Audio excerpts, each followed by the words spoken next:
101. This is 2OF Entertainment.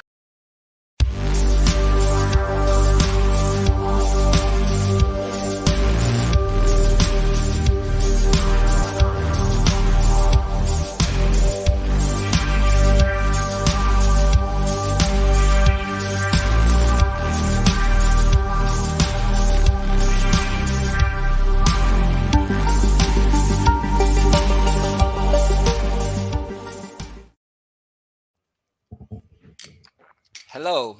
We are here. Hello. Look at us. Hello, And today, everybody. the topic is death. Oh, Or really? as Monty Python would say, the lighter side of life. Yeah. This is death. Always look This is on the death. bright side of life. Or, of course, if you Anyway. were unfortunate to have that as your surname, of which quite a few people are, they call themselves DS. My name is Death, Mr. okay. DS. Yeah. So what are we going to this death thing fascinates me because I'm with the Illuminati and lizard people. We live forever. But you're humans. You fascinate me. Tell me about your death.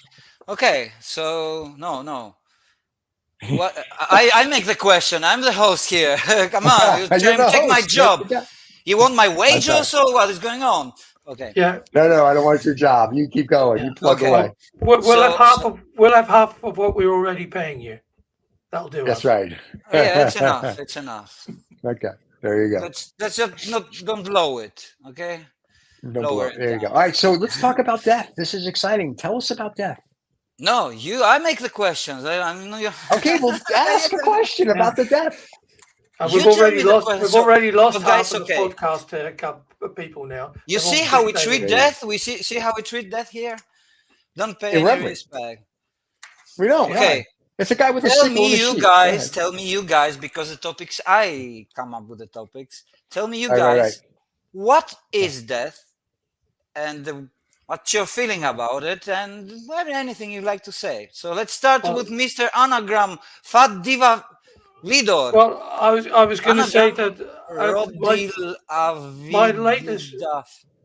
my latest experience of death. My latest experience of death is being smacked around by only in the bedroom by a Greek artist because we can't keep on topic. So that's the first death I'm experiencing. So death by 1,000. Death by 1,000 cuts today. And my experience of death. I tell you that people are interested in death much more than we believe because death is actually the fear of the unknown, and it's the biggest primal fear that we have. Right. I haven't personally it defines everything. Death defines everything. But death, in my opinion, is about. But you should tell me first. Start, please, Mr. Fad. David, tell us about that. Yeah, well, like I haven't experienced physical death, although I've been on quite a few shows where I've died, and so my jokes. I don't know if that tells. You know what, and I mean this absolutely seriously. Death we'll be serious. Death doesn't scare me, but life sometimes scares the crap out of me. But I'm not too worried about death. Really? Why aren't you worried about that? Start, please, with the definition. Your definition. What is that? Well, whenever a young guy, very young guy, like 8 years old, 7, comes to you and say, Mr. Fat Diva, Mr. Anagram. What is that? Yeah. For me, it's when I've no longer experienced what I'm experiencing in this particular form that I'm now in. So that's the end of that. And I have no idea what may come, should come, would come. Who cares if it's going to come after that? So, what do you think? What do you think will come? What do I think? Yes. What do you believe? Because no one I knows think I think that if I concentrate too much on that, it'll make my brain explode, and and that means that I will lose some of the moments of joy that I have in experiencing in this current consciousness. So thinking about death does not give us pleasure, right? Well, it's an unanswerable question. So why would I want to spend my life, being obsessed with it? Yeah, but I think that death is part of life. It actually defines the definition. But it's like it's at the full stop at the end of my sentence, then, isn't it? So I've already finished speaking, and then there's a full stop. I'm sorry. Okay. So that's me. So it doesn't. I don't. I've experienced death around me, family members, good friends, and you just have to think, okay, that's the end of that particular chapter in that particular book, of which I'm involved with them in that storyline that finishes. So I open the book up again, start a new chapter, and move on. So it's something final, right? It doesn't. As far as this consciousness, as far as I'm can experience, can feel, whatever. When this stops, then I have no idea what's going to happen next, and it doesn't bother me. Well. Doesn't bother me too much, to be honest, because I can't answer the question, so I get busy about it. I don't believe I'm going to go to wherever. That's what I said. It's the big unknown. It's the biggest unknown that we have, actually. Yeah, so I mean, or maybe I will go somewhere, in which case, great, it'll be a nice surprise. And I hate surprises. So, You hate surprises? I do. I'm not very good with surprises. Well, welcome to life, which has death also. Yeah. Well, But life is about surprises, I think. It's one of the traits of being autistic. You don't particularly like surprises. So I don't particularly like surprises, it would seem. Okay, but imagine a society, like a reality, without death. How would it like? How would it That would be interesting. Imagine that we are only born, not dying, only born. Well, in which case, that would be interesting. No, actually, Steve, I disagree. I think it'd be quite interesting, because then you'd have loads of people who've done loads of stuff before I came, and then you could just sort of wander around to their house, knock on the door, and say, "Hello, Genghis Khan. How are you today? How are you, mate?" Or Julius Caesar. Right, but that would require a utopia, because people would have to take care of each other, because the way we are today as a society, once you hit 60, 70 years old, if you don't have money, people just throw you out in the street and they don't care. So that would require a whole change of thinking. So that's a little different than, that's a nice utopia. I would like to be able to walk and talk to people of history, like Benjamin Franklin and George Washington. But imagine only people. Can I just say it's very interesting that your first two names that you mentioned are directly connected to money, Stephen. But there you go. Yes. U.S.'s Grant, the big guy, the Franklin. You know what I'm saying? It's like, if you're going to go, you got to do the Franklin.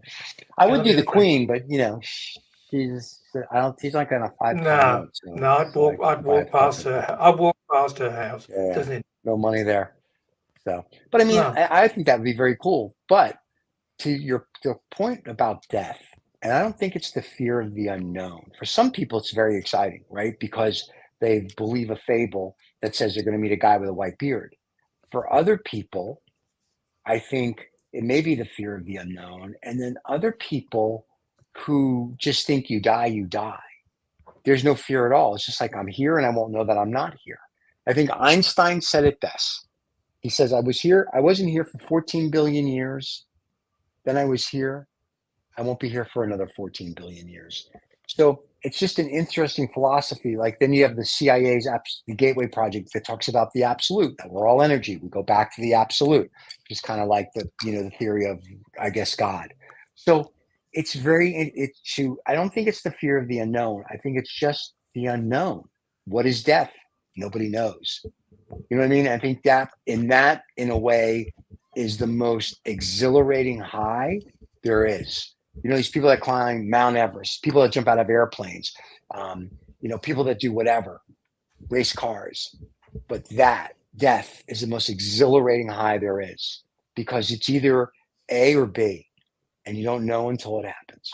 And I think that's fascinating. And I think that's why people are always trying to figure it out, because science is always trying to answer it. And we won't know until you know. And I think it's just one of those things. Do you think people are addicted to death? They're addicted to being as near to death as they could possibly get by taking lots of incredible risks? Yeah, I think that and people are adrenaline junkies. I know there's some in BDSM. There's you can suffocate, you can do this, you can do that. It brings you close to like that feeling, that euphoria of death, I guess, for lack of a better term. Um, I don't know if an adrenaline junkie or like a Formula One driver is looking for death. I think he just likes the fact that he gets to go speed. Climbing Mount Everest, more people are dying doing that. To me, that's just a death wish. That's different than just dying. And to your point, yes, we've died on many of our shows, but I don't fear it. I think when I was younger, I feared it. I would wake up in the middle of the night in cold sweats and like, oh my God, I'm going to die one day. And then all of a sudden, when I became part of the Illuminati, I all of a sudden, as I got older, I was like, I'm okay. It's like, I'm good with it. I don't fixate on it anymore. I'm just like, because what I learned is I fixate on it, peace with it, make peace with it. But what I learned is also, is if I concentrate on that, I won't live. And also, if I concentrate on that, instead of just dying once, I'll die 1,000 times. So now I just go and enjoy my life. Yeah, and I've but already it been can close be. to death like 5 or Yeah, 6 times. So I'm good. So yeah, but some people study it. It doesn't matter. It doesn't mean that they fear it, but they study studying it. is So they different. think about Studying it. is different. Yeah. But that's different though. I think about eating food. I don't eat it all day, right? So it's the same type of thing. But But also I've had why would you study death? Why? Because it's a very important part of life. people are fascinated by it, David. It defines life. It defines life because, as I ask, imagine if there was no death. You know what will happen? Everything, not everybody, not only humans, every living animal, and Right. we, 99.9, I think, a percent of the species that existed are instinct, instinct, instinct. Instinct. Yeah, Instinct. Yeah. they would Seems be to be still easy. here. They would be still here. And not only that, look, we have a natural progress of getting older. They would be like totally old. You know what I mean? It's totally like you would see dinosaurs would be old like hell. And they were like, Oh my God, that'd be awesome. An old dinosaur. That'd be cool. oh, You're like, hey, there's an old dinosaur. everything would be. But there would be a very, very big problem of resources. Yes, Medicare. That would be a Not big only, Also, or improvement. that's what I resources said. in general. There'd be That's what I dino said care then, earlier, wouldn't though. it? They'd have dino care for all that. I don't care. Fred But Flintstone care. But on, no, that's what I said earlier, though. We don't. We that would have to be a utopia, because without that utopia, we couldn't take care of each other. And you also have to understand, I've been close to death 4 times in my life. all right, so Over tell my us about vast it. So billion years. you are close. You were That's a closer whole to nother. death. That's What was the that's a whole nother experience? show. So, but Yeah, but it's let's talk a different. little about that. So So all right, you we had want to a talk about it. near death experience, the so-called I've NDE. had near death 4 times, maybe 5. Well, So, tell us about the but my most, point, the most the most, they're important all most. impact.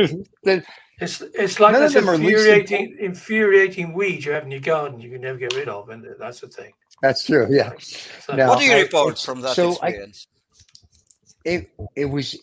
well, nice thing. I wasn't dead. I was still alive, but I mean, I've come close to death. So let's clarify. I didn't see shiny lights and and the whole family in the tube and whatever. I just came close to it. But it's funny when you come close to it, and like the doctors are like, you're not going to make it, and then you live. You have a different perspective on life. So when So I you came see close to how death, thinking about death can change you in a way. yeah, it did, and that's what happened when I was 15 or 16. I was blown up. She was into blow torches. She was a kinky thing. I loved her. And I had 3rd and 4th degree burns. I didn't know they go as high as 6 degrees, but hey, Oh who wow! knew? And I had 48% of my body, head to knees, burnt bad. And so I inhaled a bunch of gas. It was a whole thing. And I remember the doctor at the hospital was like, you may not make it. Like the next 50 hours are the most critical for you. And I was like, good to know. So I bet him $500 that I would, and I won, and I collected. You But were not at that scared. point, no, I wasn't, because I was Doctor like, told you. because I had to call my mom. This is a funny story, I guess.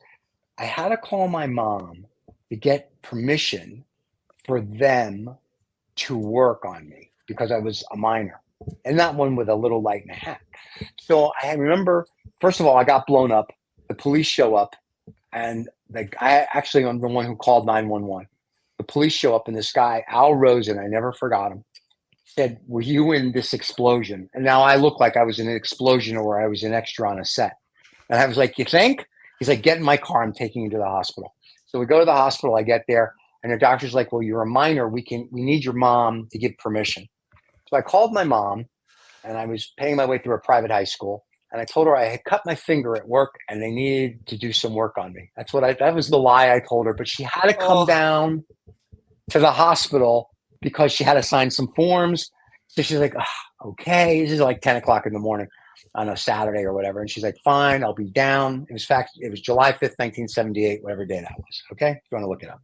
So she's like, okay. And I said to the doctor, you can't tell my mom what happened because she has to drive from work to here. She'll never make it. And he's like, okay. So he said, yes, Stephen had a little accident. We need you to sign some forms.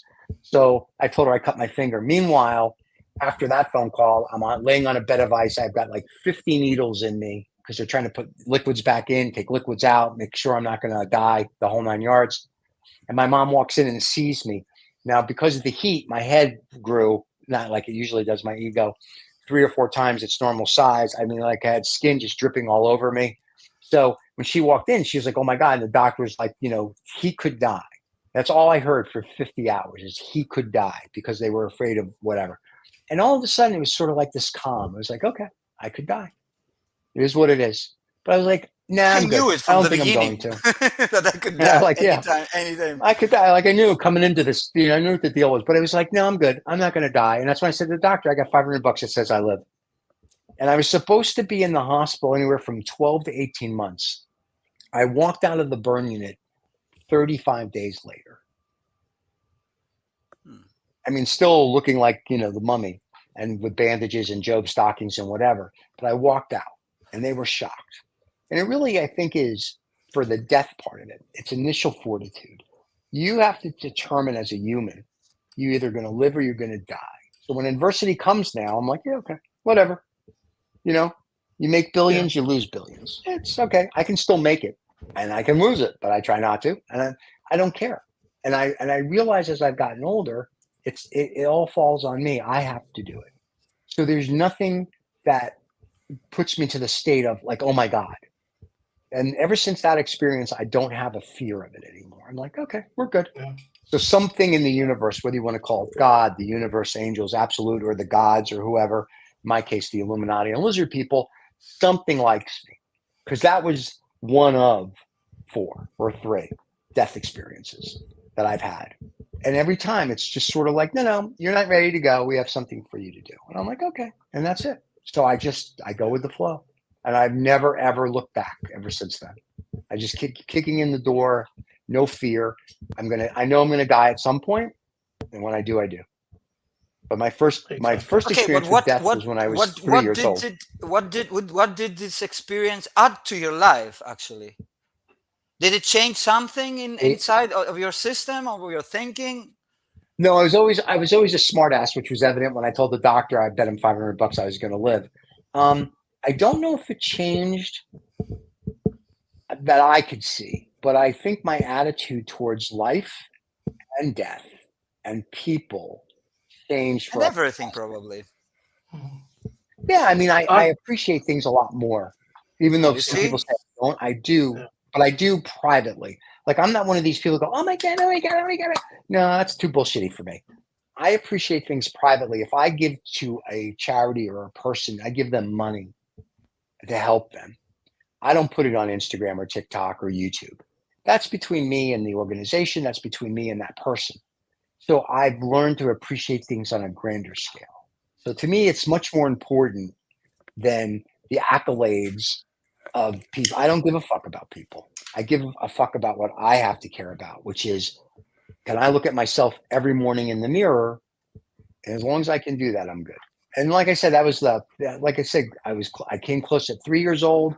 I came close at 6 or 7 years old. I came close at 10 years old, then at 15 or 16, and then probably a couple more times after that. But that one was probably, the one that stands out the most because of the dramatics of it than anything else. Blowing up a building is not like, your everyday occurrence. But I want to thank everybody that helped us. So, I must admit that I mean I had cancer 20 something odd years ago. Came out of Oh, hospital. Came out of hospital on 9/11, Right. the actual 9/11 date. Um, yeah, it's made me slightly more sentimental. I don't really think I cried too much before then about anything. But you know, I mean, I had a type of cancer where 8 out of 10 people who get it die. I oh, was just very lucky, very lucky that it happened on my appendix, and they took that out and then realised, oh wow, there's a whole load of other stuff happening here. Hmm. So that was just luck. The little whatever, little angel sitting on my well, it shoulder. might be luck, it might be not, might be like a Well, I think I fortune. mean without if that hadn't Your happened, fate. I wouldn't be talking to you and Right. Stephen. Yeah, so we have two If that aspects of we death. wouldn't. It's our death, our own Right. death. And there's a death Right. of some people that we love and we care for. So this is a loss. Of course, the loss of your life is also a loss to you too. I guess that's Right. Right. the biggest Well, issue. But there's only also if the you're aspect of conscious the of it death of after it's gone. others that we care. It's our life. Your life is only only if you're conscious of it after you're dead, then you realise I've lost something. Right. But you know, if you just die, like I say, it's a full stop at the end of the sentence. Okay, You but know? do you think, guys, that death is the final end? There is nothing totally. Well, your intuition, or there is something going on later. Of Like I course, say, think I not there's your don't. something body, going not on. your body, There's because for sure death no. is the end of your body. This I is used to be. I absolute. was try. You know, everybody has these sort of religious moments in their lives, and I was obsessed with trying to find out the better me and what's going to happen, and you know, literally the set to get to the seventh heaven. Work that one out. Um, but yeah, after I had that experience, and my mother was very sort of black and white about stuff. She used to say like, right, you know, when your name's called, you go. Simple as that. And Right. so Right. when everybody else was crying and oh my God, you know, we're going to come out of the operating room and and I just said, well, yeah, I'll see you the other side. Like, it's a little bit like Steve, really. And why? Because I had absolutely, I thought, no, I didn't feel for 1 minute that, that was a critical operation. I didn't think for that 1 minute that I wouldn't survive it. But, apart from my dietary issues and the fact that I cry at every soppy movie that comes on the TV, nothing else has really changed. So it Yeah, did I'm still change the you same somehow, smartass, but right?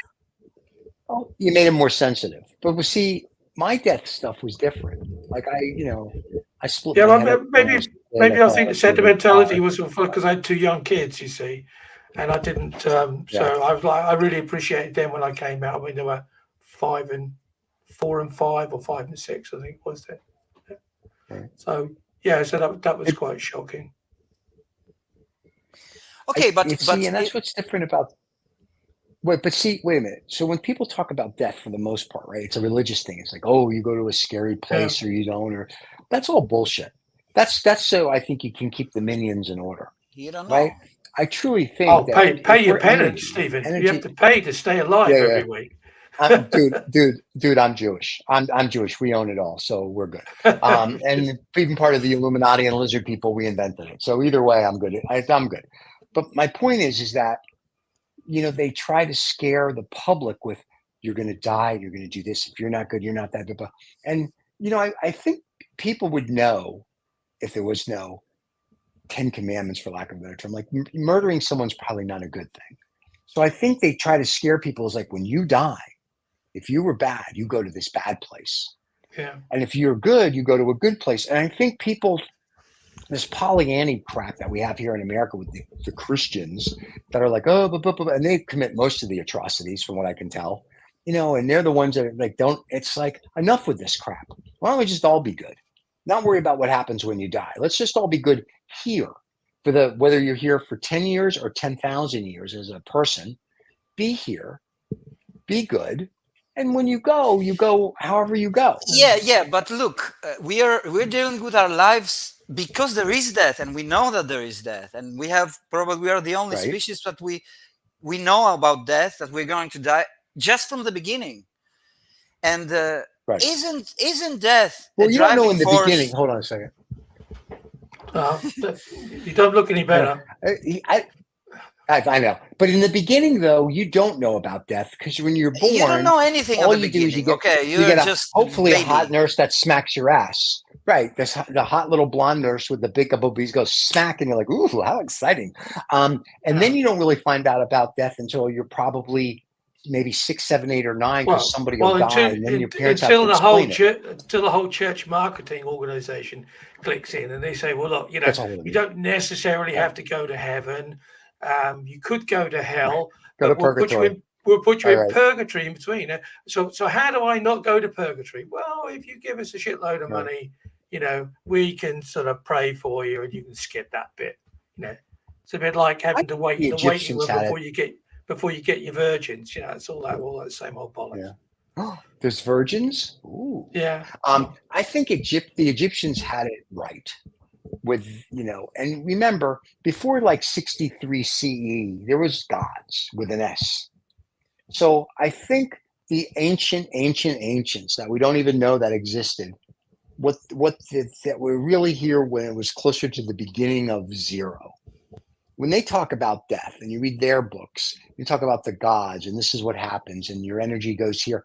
I believe them more than I believe the fable, because the fable is just a book of some stories about some guy that may or may not have existed. And they say he did, well, okay. And there's archaeological proof of Moses, and I got all that, and I believe all that. I'm good with that. The 5 books of the Torah, but the rest of it is kind of like it's a fairy tale. If you think about it, this heaven and hell thing didn't start until but this is one philosophy of thousands of philosophies that exist. Yeah, but they all seem to have doesn't the same. Have that. Buddha, we're talking about it because it's the dominating philosophy, the religion in the West where we live. Right. But there are other religions which don't take this kind of story, this kind of narrative about heaven and hell and a guy with a beer, a patriarch, an older guy who's judging you. Oh, you are good, you are bad, something like. There are other religions don't take it this way.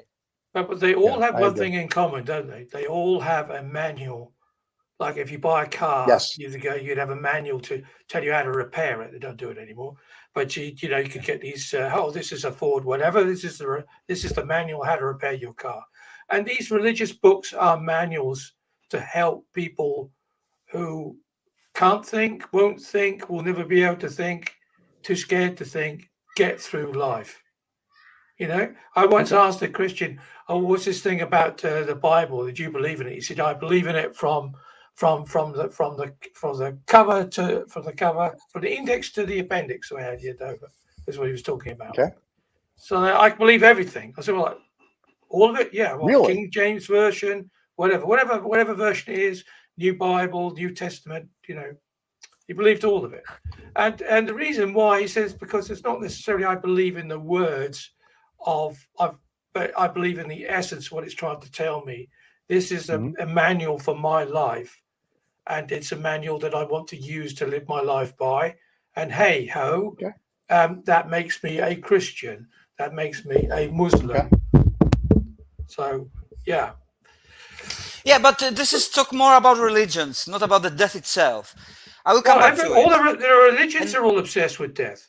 Yeah, because it's the primal fear. I don't believe that there is. I don't believe that there is somebody who is not fear of death and the unknown. I believe that there are people who say that they don't fear. But okay, let's take it out of it.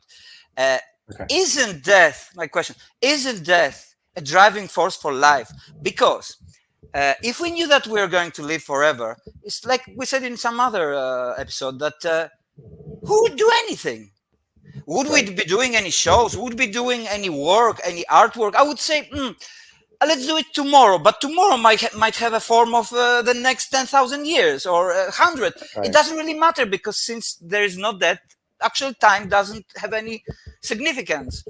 And Yeah, but when you think about the death, I'm getting older. I have to do some Right. stuff in my life. I you have to don't have to express do myself. anything. You don't have to do Yeah, anything. You don't people, have to do there's a lot of anything, people but that don't do any. There's a lot of people that don't do Yeah, anything, and exactly. they're going to die. So it doesn't matter if you're going to live forever. Yeah. It doesn't matter if you're living forever or if you have a 100-year lifespan.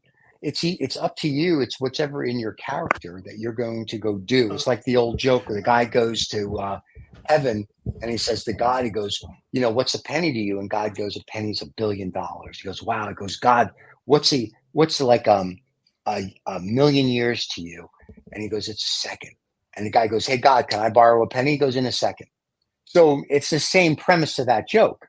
It's like you have to have an understanding that if you want, you can accomplish something. You can leave some sort of a legacy if that's what you want to do.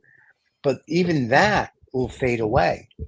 5,000 years from now, but even no one's beyond going to it, remember anybody. even beyond it, even the legacy is gone. I would dispute that. I would dispute the fact that you say that death pushes us forward.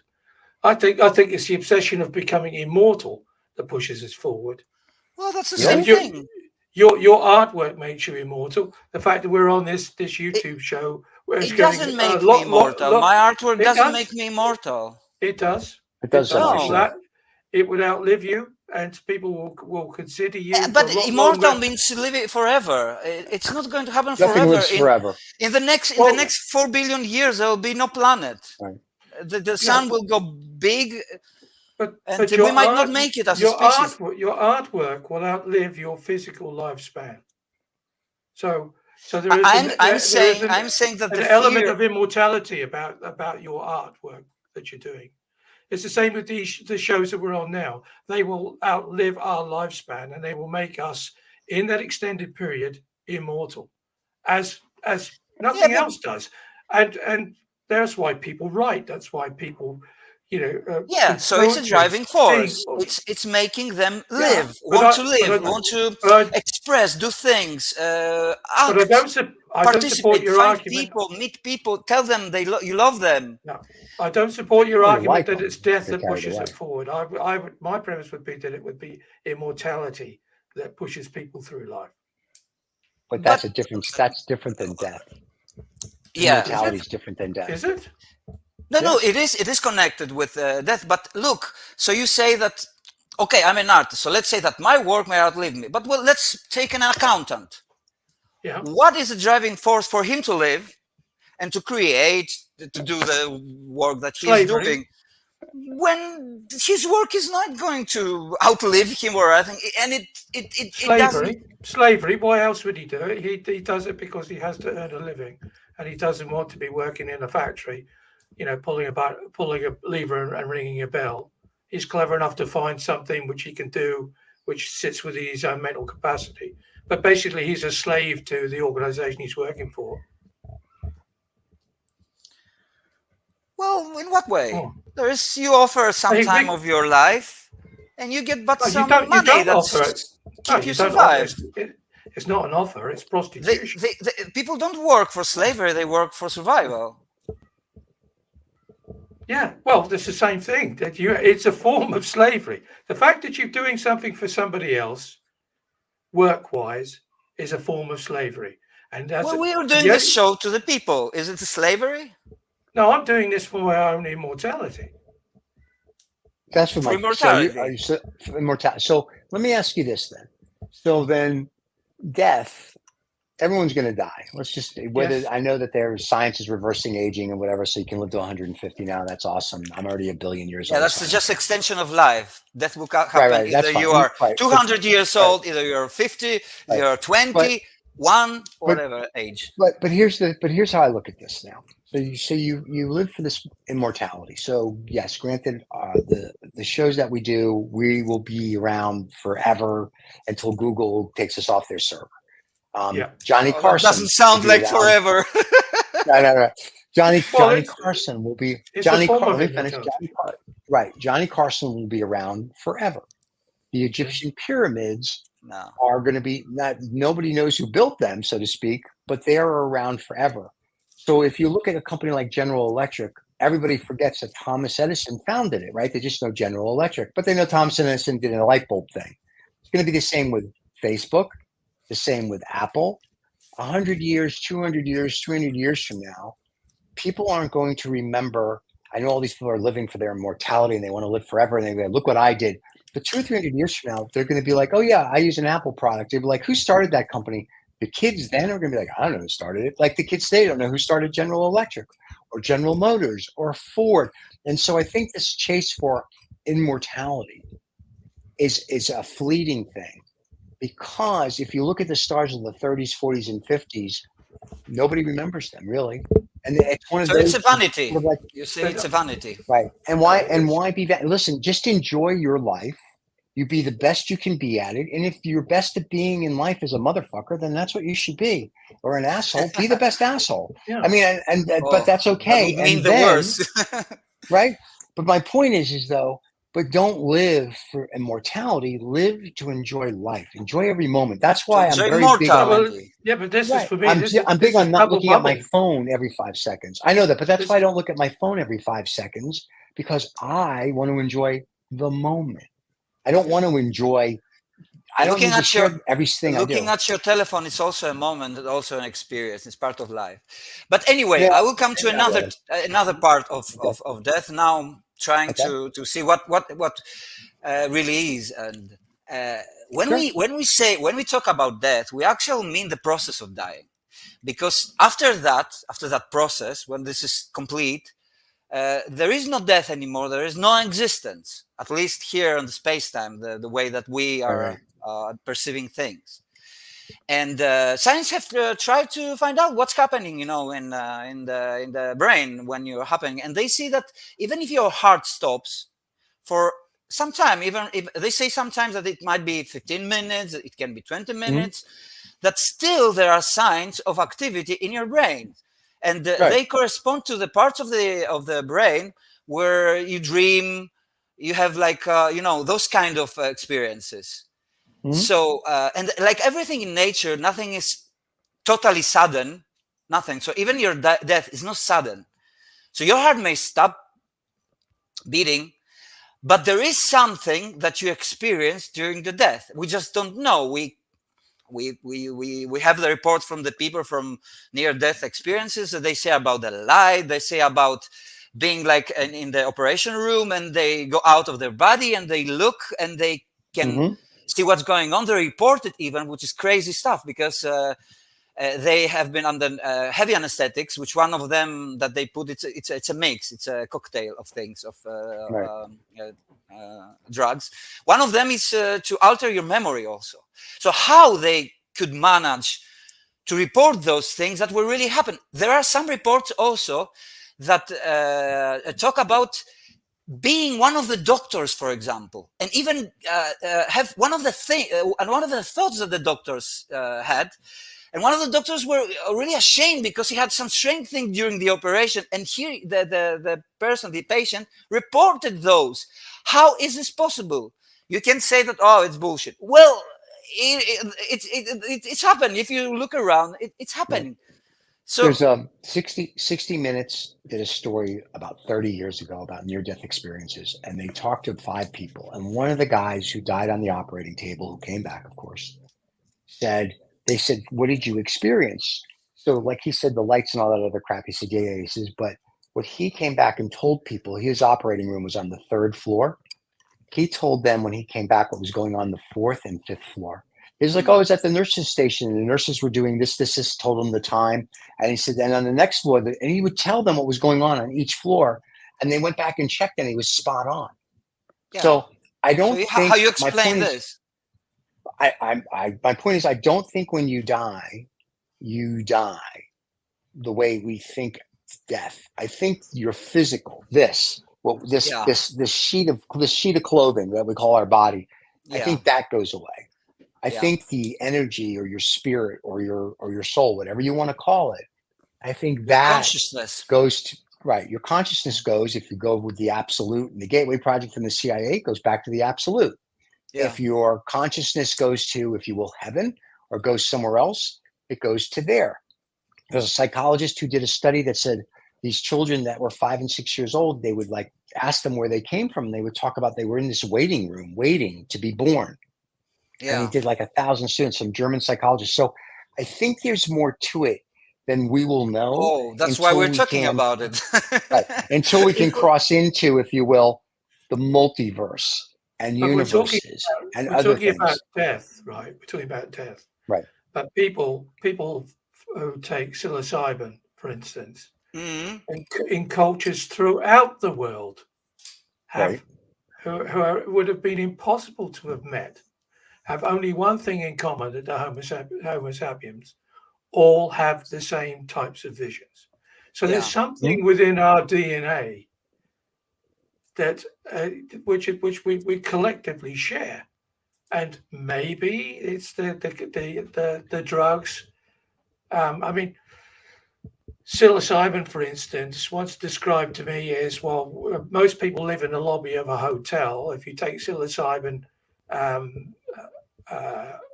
and you go into that journey within the psilocybin trip with the mushrooms, you actually move out of the lobby in the hotel and you explore the hotel. You find it has different rooms with different experiences in, which you've never seen before. Yeah, and much more intense. Look, they say that psychedelics is the closest thing that we have to death. Yes. And most of the people report the ego dissolution, that your ego, one of the topics that we had was also the ego identity, and said all our stories that I'm Adam Martinakis, born in Poland, then came to Greece, artist, etc. All this is dissolved. And from being a localized entity like we are right now, we are a localized entity in space-time. That's what we are. Right. When you die and your body is dead, actually, then you stop to be localized. You stop to be in the space-time. So you're not bound by time anymore. Also not space, but they go together. Right. And that means that the 15 minutes that you report, that the MIR reports brain activity during the death process, there are many things happening at that time, but you, on your subjective, you might not experience any more time. You may stop to be a localized personality and become the world, because the universe, because as local personalities, we are external observers. We can see the world. We can even see our hands. I can see you guys and everything. But when you dissolve all this, then you're becoming the universe. Because that's what happens, because either you are localized, either you're not localized. If you're not localized, then what are you? You are the whole, the thing in itself, the whole thing. And this is the whole shaman experience, that you are taken to that point where you can see that you are just that you as a one is not important, but you as a one of the collective, the ego, is ego. Is incredibly important. So and suddenly you're only important to yourself at the end of the day. No, you're the most important. You're important. You're important to people who love you. Probably more important than you. I love you, Stephen. I love you, Stephen. You're important to me. Yeah, to me too. Thank you. No. And David. That's good. We know each other. We're friends. I would be very sad if I heard I think you would be sad also. No. Yes, if you heard about me, my death. Yes. Yes. Then I'll meet you there when you die. I'm gonna show you. And you know something? There's also some strange things that report also that there was one woman that she had a death experience, and she said that when she was dying, she kind of reported that she was seeing her father, and at some moment she became her father. She felt like she became her father also. So this is also one of the things that we may think about, that when the ego dissolves, then you're no longer you, the way you perceive yourself, you thought about yourself, you, the ego, your story, your narrative. And then you become the world, you become everything. The consciousness, the big mind at large that we're talking, like idealists are talking about. Yeah. When my mom... But what's the scariest? Now, the question is, what is the scariest thought? That death is a total end of everything and it's nothing beyond it. There's nothing. You don't experience anything. or there is something which continues forever and ever and ever and ever in a cycle. You get born again and you suffer and you born again and suffer and you burn, because life is about suffering. We have to admit it. We cannot deny it. I think that death is the rebirth of some new beginning, whatever the new beginning is, in whatever form or whatever dimension or whatever world or whatever cycle. universe you come back in. Yeah, I think it's just a circle of life, You believe as in the Disney circles. song would be. I think so, because there's too much out there that people can't explain. There's too many things that, like, I remember. Yeah, but why like this some obsession in psychics. explaining it all? Why it's Because you know, we're We humans. are and we curious need an species. explanation. We're curious species. It's We want to. Yeah, we need to know. yeah, but We need to know there's a everything. difference between being curious and being obsessed. Yeah, I know it's okay. a very, Obsession people is are a obsessed with heavy. very fine line, but you can drive yourself absolutely insane. You know, you have these people who have a mental illness, they're religious maniacs, religious fanatics that drive themselves absolutely crazy. Yeah, I think. Yeah, but obsession is a topic that we can make. Oh, we probably have obsessions. It's a good topic. Addictions, obsessions. Those are nice topics that we can talk for 1 hour. But let's continue with the death, totally death, because you see our shows, it's already 45 minutes. We're nearly go very dead. fast. Yeah, we're nearly dead. For sure, we are closer to death from comparing to the beginning. 45 minutes closer. 45 minutes ago. Hey, tell me about it. I wake up every morning, I can hear the clock ticking. You know, let me just say this: when you were talking about people, like when my mom was close to death, 2 or 3 weeks before she passed, she would have conversations with her father, and she would have these conversations. Go, did you see Pop? And I'd be like, no, and she'd be looking in the corner. So I think before you die, you're making peace, whether it's real peace or in your mind.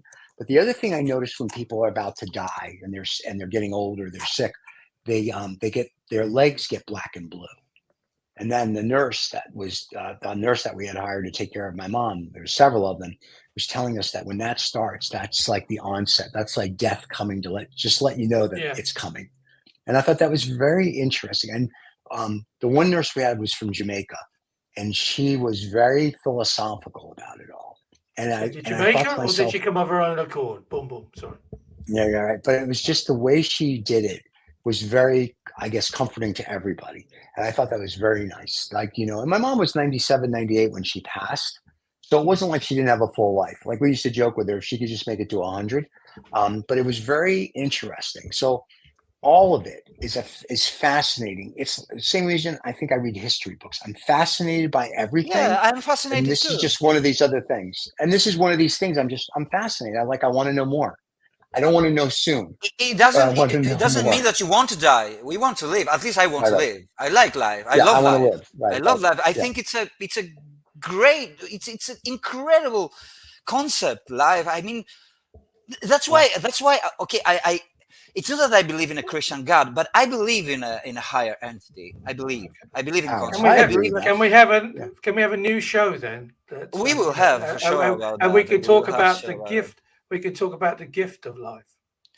We can talk maybe about life next time, but we will see. But look, we are talking about life. Actually, the topic that we have is about life. I think that talking about death is talking about life. Right. But the topic of the show is it would be a very dull 45 minutes if we all sat here we're all here as corpses, wouldn't it? I mean, because okay, but this reminds me something. Like, look how death is portrayed in the culture. It's this guy with a covered face, doesn't have blood, and what tool does he carry? A sickle.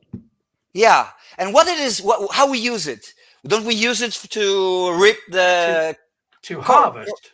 Yeah, to harvest. Yeah. So but harvesting the goods, right?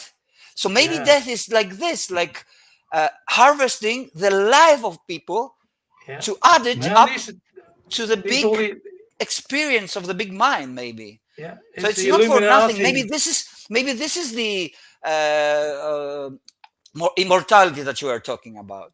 It's the Illuminati and the lizard people that are harvesting us normal mortals for their own wicked use. Those guys are going to pay. Look, No, we're you not. can say a lot of things about death, but death is the only thing that is really, really fair in a way.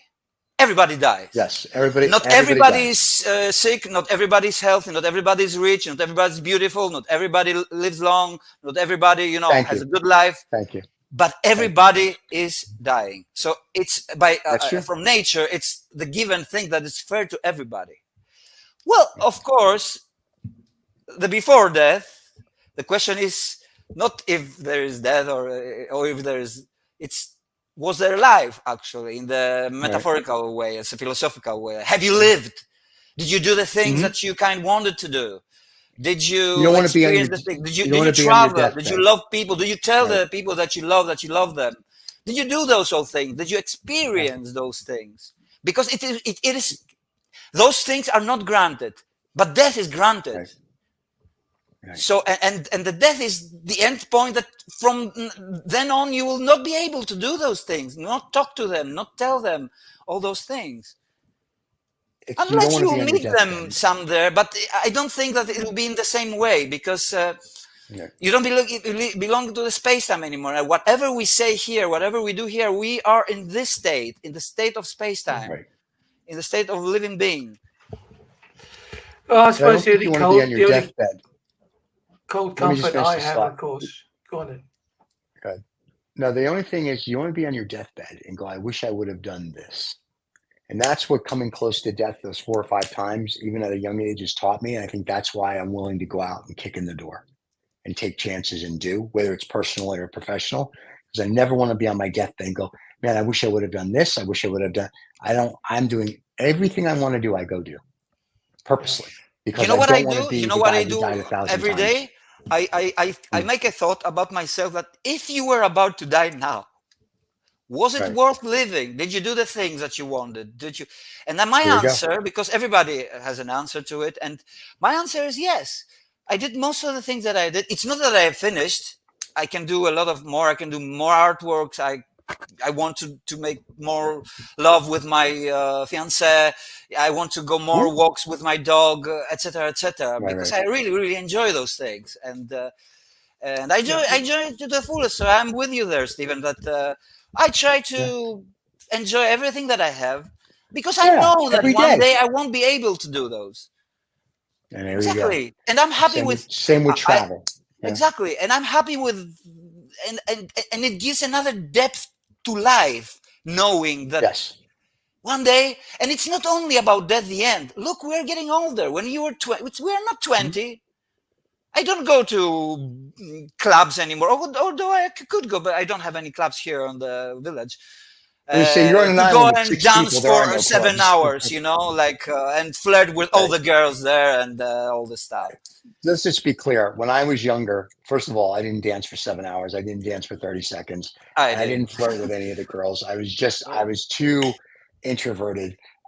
Even though otherwise I'm not, but it was like, whatever.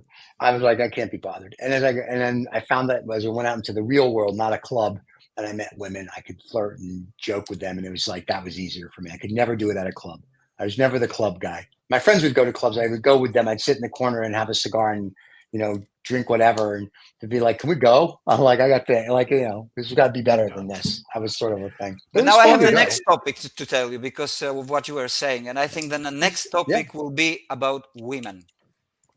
I won't be here next week. I'll be on an airplane. So I would save that. Can we save that for 2 weeks? Save that. Okay, if you like. You want to participate in the women topic? It's just me next week. This is the thing. Okay, David, what's the next topic? Because we're coming close to the today's. We didn't finish it, but we'll come back again. You could do Death 2 next week if you want. You could do Death 2 next week. The return of Death. No, we will do Death in another week. You started off the show by saying, look, you're the host and you choose what it is. So let's just do it that way. And I just wanted to finish the show on a really important note, because Stephen was talking about clubs and stuff like that. I'm deeply comforted by the fact that my club, the Church of England, has guaranteed me to go wherever there's milk and honey. So happy days. I got your milk and honey. I got your milk and honey right here, pal. Are Let you me tell you, there's your milk and practicing honey. Christian of England, of Church of England? Are you Oh, practicing, or are you no, just no. They have a word for it. It's called default. So, default? I'm default Protestant, default Church of England, which guarantees us like everything, you know. So we're first in the line, mate. So get behind me. There you go. Okay. Oh, Stephen's having There some you sort go. of That's awesome. intellectual message. Yeah. See fireworks behind. He's exploding. I'm exploding on the thing. Yeah, well, that's not what he's calling it. But anyway, well, I call it a lot of things. So anyway, is that what happens when you have sex, Stephen? That your head explodes with fireworks, or does it come out? Or does it this come is out what with happens balloons? when I have sex. There you go. No, Well, this is what happens. they All the women feel like. they say that sometimes orgasms are little deaths because you get empty. True. And sometimes, empty. Well, they are for all those poor little You're sperm free. soldiers that jump out for nothing. Yeah. Yeah, this is a very, very unfortunate thing. It's really, really sad thing that that the wars are bringing death to young people. That means that they haven't lived. They haven't experienced what we were talking before about those small things, which are not small at all. They are very, very big. Because most of the entities that could have been born, which is an astronomical. I heard talking to the Grass Tyson, the guy who's the scientist, black guy. Yeah.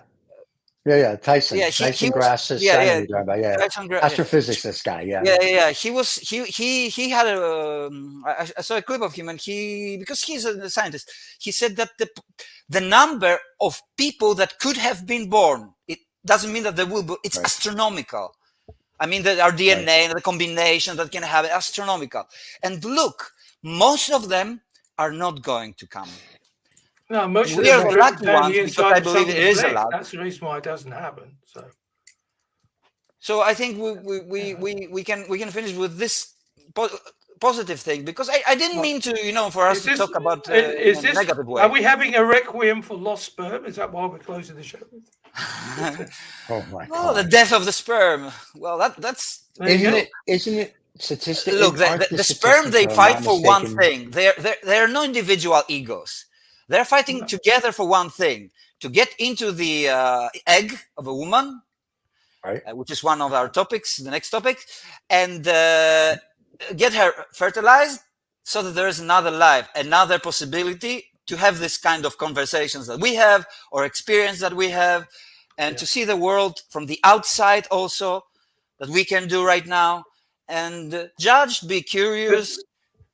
But then, if you extend that argument, then sperm is by definition the ultimate ego, because only one of them wants to win, and they don't care what happens to the rest. That's not the ego. That's like together, working together. Survival. Ego is I want it for myself. I want all the money. Like who is egoistic? The very, very rich guy. I want the egg. I want the egg. I want the egg. No. It doesn't matter who gets to the egg, because we share the same DNA. We are the same thing. And look, nature teaches us this thing. But we humans, and I wrote it recently, yesterday, I think, on Twitter, X, that I say that the more intellectual we become, the more intelligent we become, the more egoistic we become, because it looks like so. Yeah. Only humans are in this kind of level of egoism. I mean, okay, the animals, they need to feed them, but when they are not hungry anymore, they don't care to kill or to just live their life, enjoy, nature, just lay down, and stuff like that. Also humans, we used to fight for survival all the time, and now we have the ability, because we have food in our refrigerator and the supermarket, to have conversation like that and talk about other stuff beyond survival. Mm-hmm. I agree. Yeah. It'll be interesting shows coming up. But my question was also about the AI, which we always also often talk about. Yes. That if the egoism is somehow correlated with intelligence, well, we are creating right now a kind of digital species with the AI, because it is intelligent. Oh, that's the next. Become more intelligent. Wait. No. Here's a Yeah, how do question I we keep know that bringing it up to won't people. become very, How do very, you know? very How do we egoistic? know we're not? How do we know we're not AI? How do we know Uh, 50,000 that's or 50 million years ago someone created Well, us, those and no, now look, we're creating? we don't know. We No, no. don't no, know. look. How do you know? We don't Gentlemen, know, but we know. I'm just we're going to close the show with this one thought. I'm excited, really excited about digital sperm. There you go. Digital sperm. That's Don't yeah. forget to subscribe and like. Catch the show Uh, live every it Monday and won't. rebroadcast every Tuesday. It won't. Well, this is a topic that we can digital Yeah, species. Yeah, maybe we'll Yeah. talk about this as AI digital species. Digital I like sperm it. next week on Adam on the In. Yeah. Bye, everybody.